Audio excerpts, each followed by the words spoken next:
Could you confirm that you are able to see the presentation? Okay, perfect. So first of all, I would like to thank Pompeu Fabra University Career Service for the possibility of organizing a webinar on job opportunities and internships at the EU institutions addressed to Eutopia Alliance students and alumni, a community of more than 160,000 students coming from 6 different European universities. I think this is a clear commitment of these 6 first-class European universities conforming the Eutopia Alliance in creating a collaborative and connected community based on academic and human excellence and research. I would like you to thank all the students joining us today from Bridge University Brussels, Cergy University, Paris University, University of Gothenburg, University of Ljubljana, University of Warwick, and Pompeu Fabra University. This is the first career webinar. Well, actually it's the second one because yesterday we had a previous one with some other students from your universities. And it's the first one, and many more will be organized in the coming months. And as I have said, in order to guarantee the maximum levels of interaction, I encourage you to activate your cameras. Let me first introduce myself. I am Guillem Martínez. I'm a last year double bachelor degree student in Law and Business Administration and Management at Pompeu Fabra University in Barcelona. I'm the EU Careers Student Ambassador at Pompeu Fabra University, appointed by Epso. Epso it's a name you will listen so many times during this presentation. It's the European Personal Selection Office based in Brussels. And I'm as well an Eutopia University Student Career Ambassador. The European Personal Selection Office has this program with hundreds of ambassadors all around European countries, and who are in charge of the dissemination of all these career opportunities in the European Union institutions. And well, now with no further ado, I would start this conference in which I will show you all the benefits regarding the possible joining as professional experience in the EU institutions. And furthermore, we will explain the organization of the selection procedures for civil servants and the selection process of contract agents, the CAST permanent. And we will also give you some information about internship opportunities, particularly in the European Commission, which are open now. So I will encourage you to apply, and they are closing next week on the 29th of January.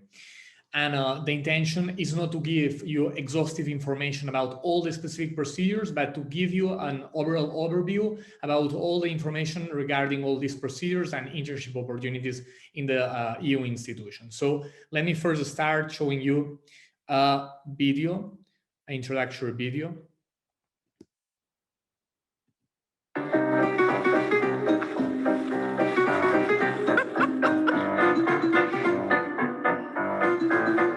My job is very, very challenging. Every day you're facing new issues, you're facing new topics. The working environment that we're in really is unique because of its diversity. And you actually get to work with all those people that come from different countries. And it's so interesting just to be in this multicultural environment. You know you're doing an important job, and you're doing a job that tries to make the world a better place. Actually, how many people can say that what they do impacts the lives of more than 500 million people?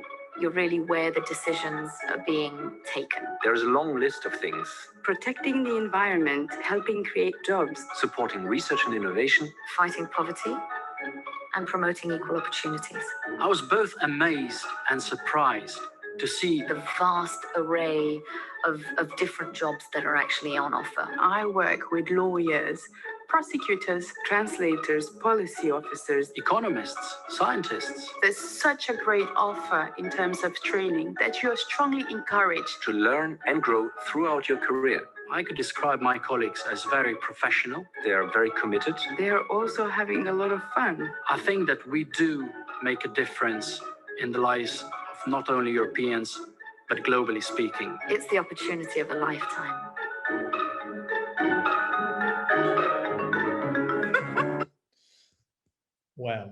This is an introductory video, but you can see already like all this environment, like really multicultural environment, and joining so many people from different branches of knowledge. So now, yes, we'll start this presentation. So let me go here. Perfect.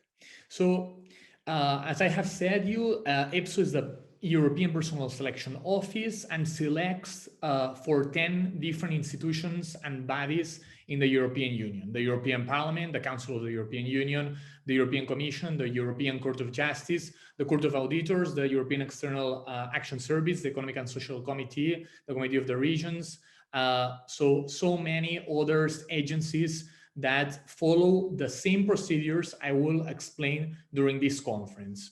Okay, and many agencies, delegations, and EU representations. And upon request, EPSO as well organizes selection procedures for other EU agencies and bodies, such as the EUPO, which is the European Union Intellectual Property Office, and as well the Single Resolution Board, the Research Executive Agency. So normally the processes are organized by these main one European institutions, but upon request, EPSO is organizing as well for other agencies and institutions. You should know that more than 80% of the jobs in the EU institutions are based in Brussels, either in Brussels or Luxembourg. So truly, you should bear in mind that if you want to follow a career, European institutions career, you will have to move abroad, either in Brussels or Luxembourg. There are 20% of the jobs which are worldwide in the EU representations of the European Council, the EU representations in the European Commission, in the different EU countries, and as well in the permanent representations of the European Union worldwide. So, which are the profiles? Who is the European Union looking for to join the European Union institutions? So we have different profiles, so many profiles, a big variety of profiles and fields of expertise on the graduate and non-graduate levels, with and without job experience. The basic eligibility criteria are to hold a EU citizenship. Non-EU citizenships can apply for traineeships or in local agencies. If you need more information in relation to job opportunities for people coming from countries which are in accession negotiations, or for example, if you come from the UK, you can ask me further during the questions time, okay? But they are indeed job opportunities, and particularly as well traineeship opportunities for these people. Obviously not that many, but there are still some. And we as well have, it's necessary to matrix 2 EU languages, usually a main language and a second language. So the mother tongue and another one, normally one of the 27, one of the official languages in the European Union, and the working languages, German, French, or English, which are the working languages in the EU institutions. And the first language, it should be recognized as one of the European Union languages. And for the linguistic profiles, which are graduate profiles, 3 European Union languages are required, but this only for linguists and translators.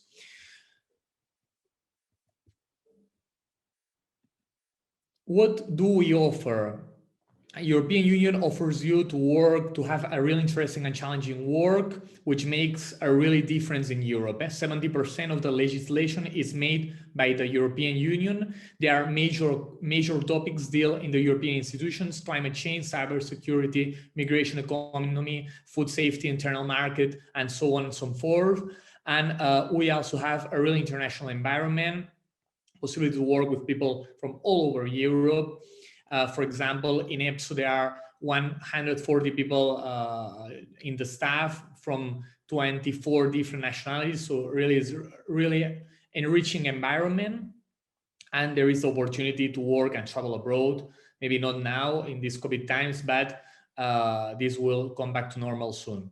And shaping Europe together, which is the most important thing. You make the difference. People who join the EU institutions share the common values shared by all the European countries and decide to join this project of freedom, of prosperity in Europe, and working for more than 500 million European citizens.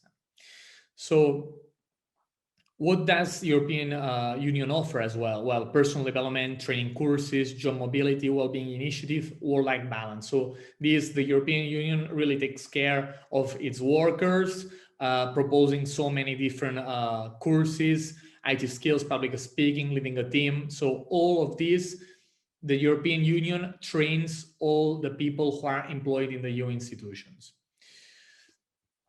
Then we have as well other compensation and benefits, attractive salary, a pension scheme, family child allowances, European schools, medical insurance. So all of these, there is household allowance, preschool allowance, educational allowance. So all of this, it's for the people who succeed in this career path. I will explain afterwards all these concrete procedures to get to work in the European institutions. And we also have how. This is the question. This sounds really good. This sounds with a lot of benefits. Really, career in the European Union, you can have lots of benefits if you decide to go either in Brussels or in Luxembourg. If you want to work for the European Union in your own country, it's much more difficult. Normally, for entry-level positions, these ones are normally based in Brussels or Luxembourg, but through internal promotion, you can, in the end, go to work in your own country, okay? But not as an initial stage in your career. So you should really know this webpage is the European Personal Selection Office official webpage. All the information regarding the competitions, the open competitions, the traineeships. Well, we'll explain traineeships later, but all the information are here. I'm going to, as I have said in the initial part of the presentation, I'm going to give you an overall, not exhaustive information about the exact concrete procedure. So all this information, the concrete information, you will know, you will be able to see it in the notice of competition, which is published every time that a competition is open. And what is a competition? This is the question you may ask yourselves. So we have two main types of selection procedures. We have competition, concours. This is the procedure to become a permanent official, civil servant, and caste, which are the contract agents, 3 years contract, renewable one, so a total of 6 years. And yeah, well, basically, this is important. Applying for a competition is only possible once the competition is published during the application period, which is usually 4 weeks. And the permanent officials, through a competition, you can get an indefinite contract in the European institutions, such as like a fonctionnaire in French, or civil servant in English, or funcionario in Spanish. So you really become, you have an indefinite contract. You will work all your life in the European Union if you wish to. And you will become a member of the European civil servant. There are 3 different types of indefinite contracts for each of the existing categories. So first of all, we have the administrators of the European institutions. They help in the decision making. They help decision makers to fulfill their responsibilities of the institution or the concrete body. They are responsible of policy making, EU law enforcement, and analysis and advice. And the administration grade goes from the level 85 to the level 8016, being the level 85 the entry level for the university degree holders. No professional experience is normally required for administration level 85, but for more specialized positions such as 86 or 87, which are normally entry-level positions as well, they require at least 3 years of experience for 86, and for 87, they require 6 years of experience, okay? So, but there are some exceptions. They were open in October, different positions for the EU external service, and even in the entry-level position of 85, it was necessary some job experience. So really, this really depends on the, you should follow it as a case by case basis, okay? So we also have a seat, and which is really important. You as a university degree holder, when you have your university degree, you can only apply in the level of administrator.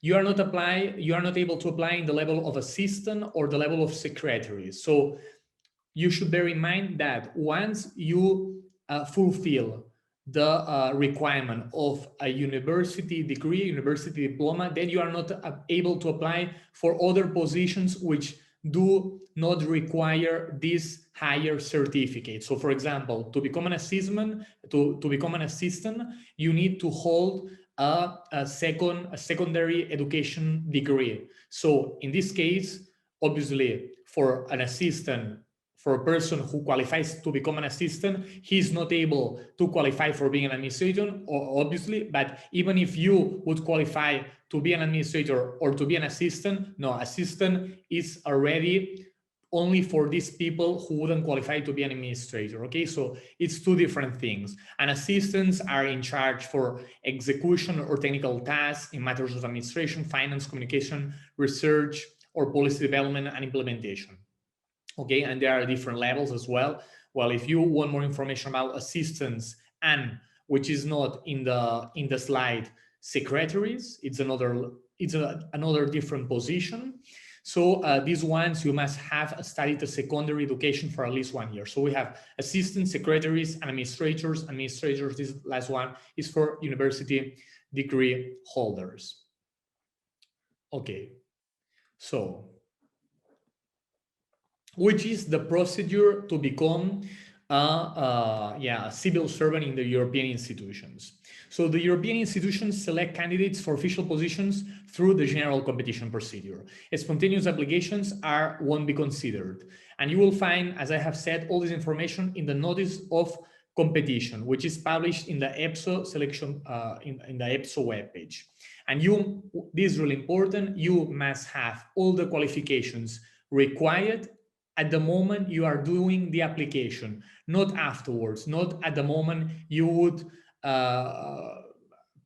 be like prospectively start working for the EU institutions, or even start your traineeship. Okay, so if now you would like to ask me, I'm qualifying to apply for the EU Commission traineeship, which will start next October. No, you won't qualify if you don't hold now your university degree, okay? This is really important to bear this in mind. And which is the stage one? Stage one is the multiple choice questions based on computer. It are the pre-selection computer-based tests in language one. So language one is your mother tongue, official mother tongue. For example, Ljubljana, Slovenian, Sergi Perret Université, French, whatever. In Pompeu Fabra, the students Spanish, okay? So these different languages, the mother tongue. And in this stage, candidates, well, are tested in their verbal reasoning, numerical reasoning, abstract reasoning, okay? Verbal reasoning, there are 10 questions. You should pass with 5 out of 10. Numerical reasoning, 10 questions, 20 minutes, 5 out of 10. Abstract reasoning, 20 questions, 20 minutes, 10 out of 10, okay? And the candidates who achieve the best marks in this pre-selection test are invited to the next phase of the competition, okay? And here we have different examples. You can find all this information in the Epso official webpage, okay? But yeah, really, truly, this is all about matrixing the language structure of your own language, okay? It's about accuracy, timing, precision in all the words in your language. It's like a comprehension exercises and reasoning. Well, abstract reasoning, and then we have this step 2. It's the intermediate test. When you apply for a European for a competition, for example, for becoming a linguist or a translator in the EU institutions. And actually now they are open competitions for linguists and translators in certain languages. You, in this step 2 intermediate test, you will be asked questions according your specific profile, okay? So you would have profile-specific questions, language comprehension questions, particularly for translators and linguists. You will have to do translations in this second stage, okay? And well, these are specific questions according to your profile, and they are made in this language too. So here you will have to choose between English, French, and German, and you should matrice a level C1 or C2 in these two languages. Okay, well, for people coming from Ljubljana, I know that you already matrice really good English, but for people coming from other universities in Europe, you should really matrice English, for example, French. For example, if you are applying from Cergy Université Paris, you are not able to do this second test as well in French, even if it's one of the working language in the European institution. So you will have to do it in English or in German, or if you have, yeah, so it's like this. What else? And then we have the last stage, which does not grant a definite place in the European institutions, is the assessment center in Brussels or Luxembourg. So here in stage 3, EPSO uses a standard assessment center model where general and job-specific competencies are evaluated to be able to identify the most suitable and competent candidates for the profile required. And the assessment center is the last phase of a competition. They usually take place in Brussels, some of them in Luxembourg. And the notice of competition covers the main information about the nature of the test used in the assessment center, the scores required, the timing. So this, you will see it concretely in the notice of competition. And even if specific information will be sent to all the candidates when they arrive in this third stage. And specific engineering competencies will be analyzed.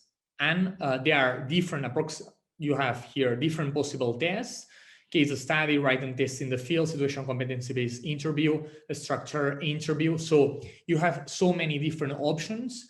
And for example, in the situational competency-based interview, general competencies are analyzed, asking how the candidate would react to a specific situation, assuming that it works in a certain position in the European institution. So you are truly placed in the European Commission and how you would deal, for example, I don't know, like with a case of harassment between workers, for example, how would you react? Not only specific questions about the EU institutions, but really how you would react given a certain situation in the EU institutions.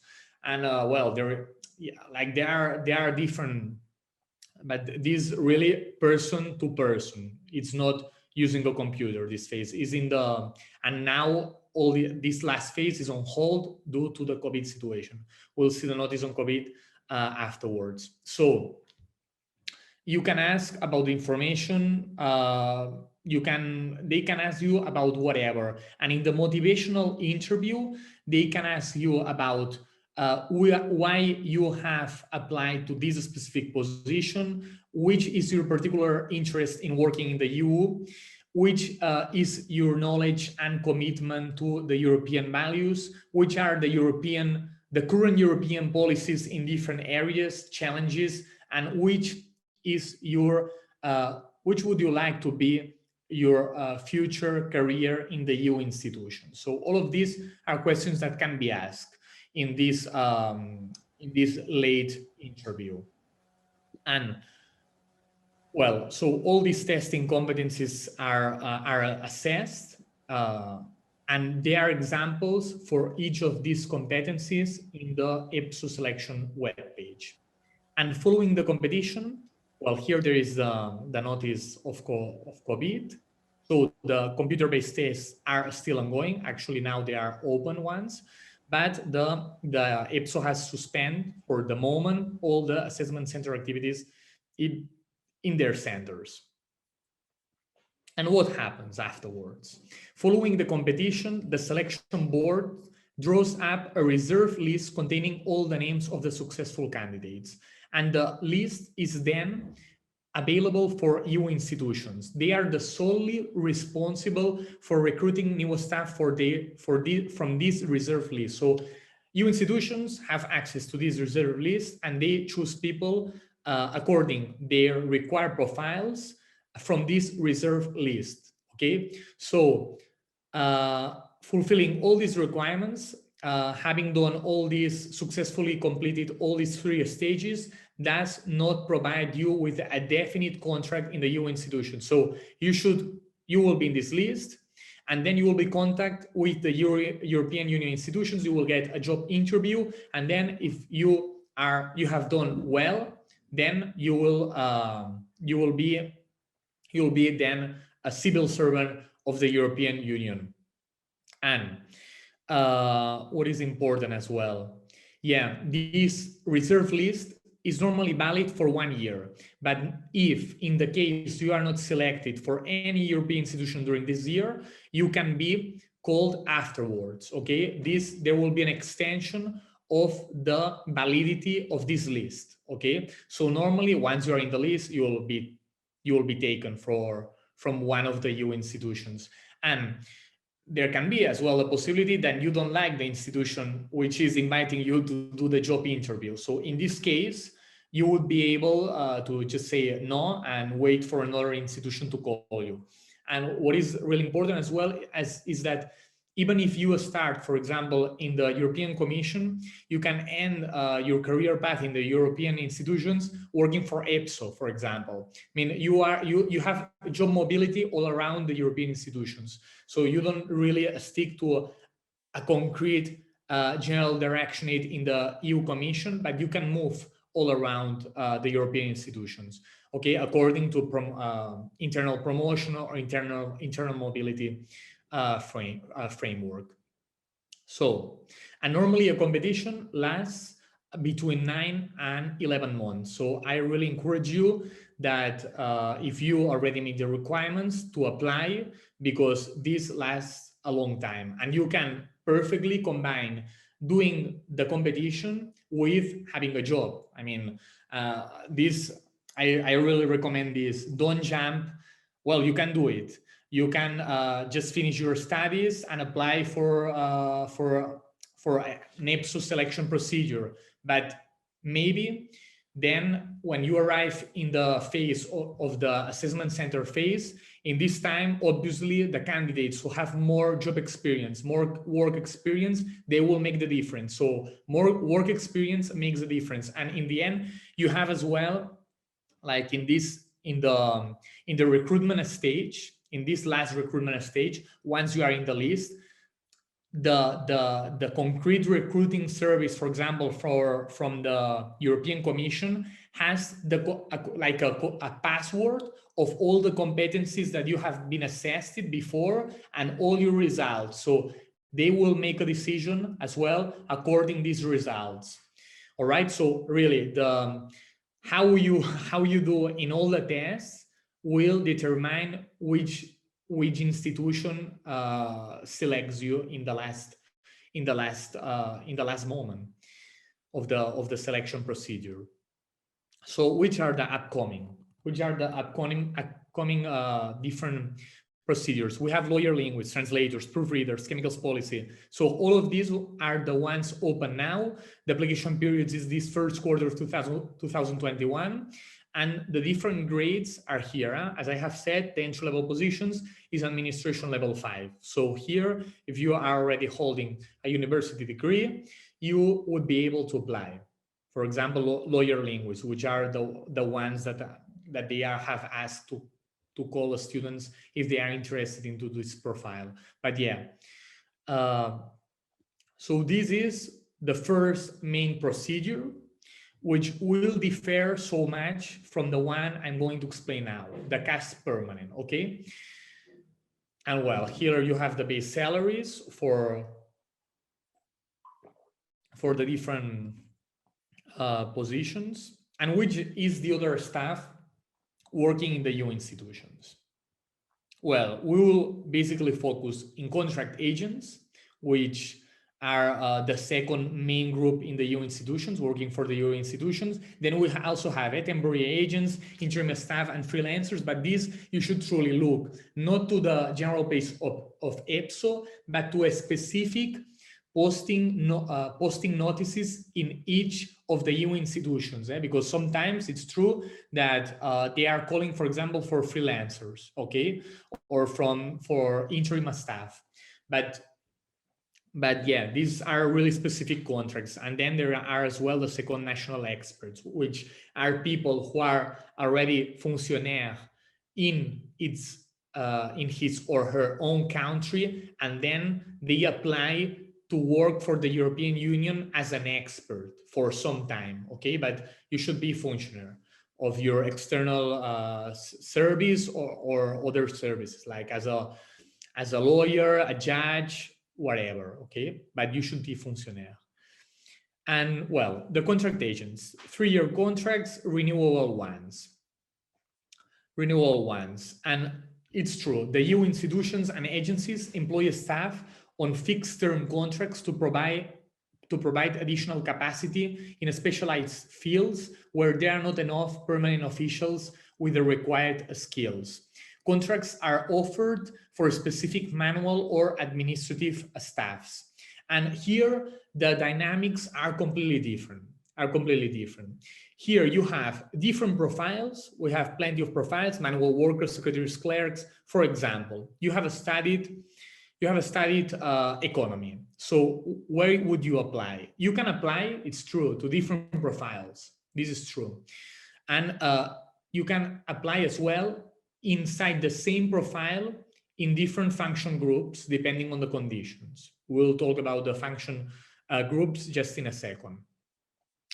And for example, you have studied economy. You would apply, for example, in the finance profile. And you apply to a profile, not to a particular job offer. So it's different. All these profiles are open now. So if you have completed your studies, you will be able to apply right now. But the procedure differs from becoming a permanent official, okay? This is different. You apply, you postulate yourself to this profile, you introduce your CV, you introduce all your information required, and then are the recruiting services of the different EU institutions the ones who will decide in the basis of your profile if you would be a prominent perspective candidate in that concrete European institution, okay? And then once the recruitment service says, okay, this person would be a good candidate, then you are called to do the Epso procedures, the same procedures I have explained before, the reasoning test, the verbal, the different ones. We have the reasoning test, as I said, verbal, numerical, abstract test. In language one, as I have explained before, and then competency test, which is knowledge in the specific field, in language two. So for example, in finance, you will be asked about questions on financial procedures, on accounting, analysis and advice, audit, control, economic theories, all of these. If you want to do administration, human resources, well, then there are specific questions regarding the profile you have applied for. But the dynamic changes completely. The procedure changes completely. You will apply, and then you will be asked if you are selected by the recruitment service. Then they will call you to do the testing by Epso. And then these results will be valid for 5 years in the case of the competency test and 10 years in the case of the reasoning test. Okay, so these results will be valid. So if afterwards no recruitment service calls you, or you're not interested in that particular offer, your results will still be valid, okay? Which is not the same situation if you are doing the procedure for becoming a civil servant, okay? So here it changes. Then you will get the interview with the recruitment service, and then in the last stage, obviously, you will be recruited if you meet the requirements, okay? Yeah, well, if you have like really questions about this, don't doubt to ask me in just a few minutes. But here it's really like this. The selection is based on your profile and on your CV, on your professional experience, on your academic record, okay? Well, these are the different cash salaries. And well, this is important as well. The different categories of caste. We have first, second, third, fourth categories. So for people who hold a university degree, you can only apply for the level 4. Okay, so if it's your case, you would have to apply for level 4. And now, well, I'm giving really an overall view of the procedure. I'm not, as I have said, I mean, we don't have time to really go into detail, but I would like to talk as well about the traineeship opportunities in the EU institutions, which I think they may interest you so much. Well, this is important. Epso has its own webpage, and you can enter. You can Google Epso Traineeship Opportunities, and then you will get into this webpage. And there are all the institutions, all the agencies of the European Union. Epso does not organize the selection procedures for traineeship opportunities by themselves. So it's each agency or institution, EU institution, who has its own traineeship program. So then all these pages redirectionate you to the concrete webpage of the Commission. For example, the ones that are open now is European Commission Traineeship, starting from October 2021. And yeah, well, we have traineeships in the European Commission, last for 5 months. You may know this.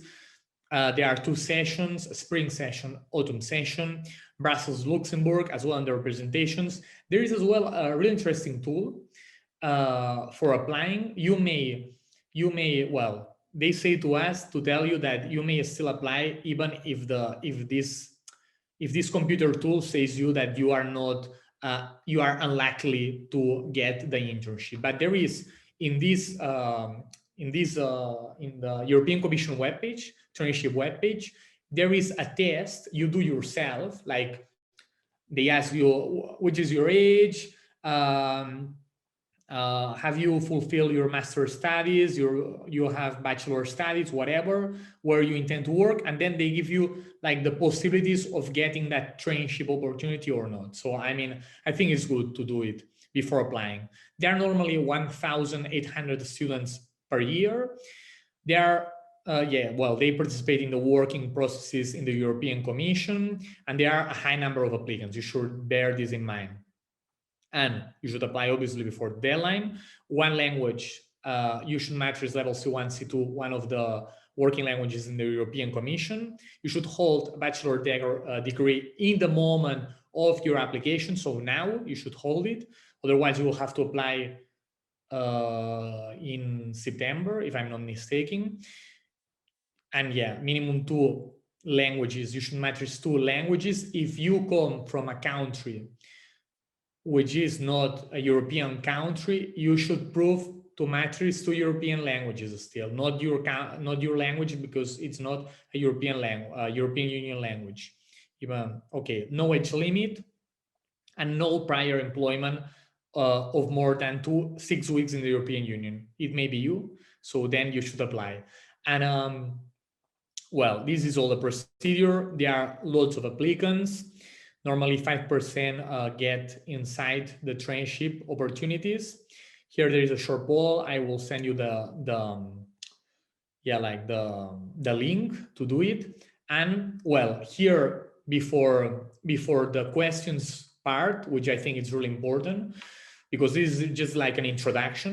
So all the information, www.eucareers.eu, okay?